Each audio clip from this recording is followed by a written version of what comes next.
So next हमारा रह गया है साउथ अफ्रीका और government of India act. So government of India act से 70% हमारा कॉन्स्टिट्यूशन बना है। तो ये ऑलरेडी 1935 में हमारा गवर्नमेंट ऑफ इंडिया एक्ट आया था, तो जिसमें कुछ प्रोविजंस थे वही हमारे इंक्लूडेड हैं कॉन्स्टिट्यूशन में। तो लार्जली मतलब 70% of our constitution is from the government of India act, बाकी 30% हमने ये बाकी देशों से बोरो किया है।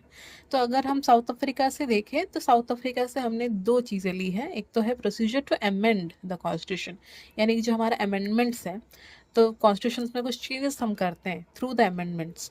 तो ये जो सिस्टम है, ये जो कॉन्सेप्ट है, वो हमने साउथ अफ्रीका से लिया था।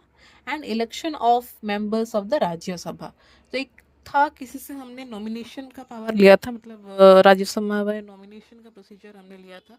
तो वो आप मुझे कमेंट में बताइए।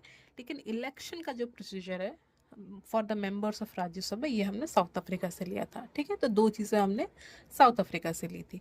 ना coming to the government of India act, तो इसने 70% कॉन्ट्रीब्यूट किया है।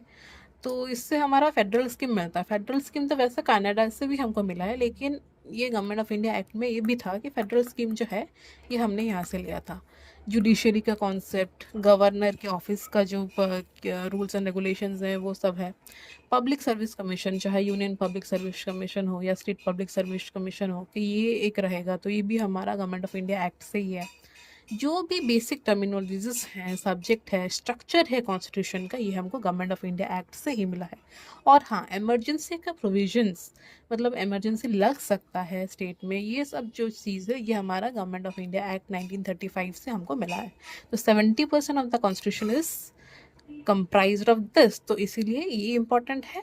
और बाकी के सारे हमने यहाँ पे पढ़ ही लिए हैं। सो आई होप आपको ये अच्छा लगा होगा। कमेंट में बताइए मुझे कि हमारे अभी तक कितने अमेंडमेंट हो चुके हैं कॉन्स्टिट्यूशन में। Thank you.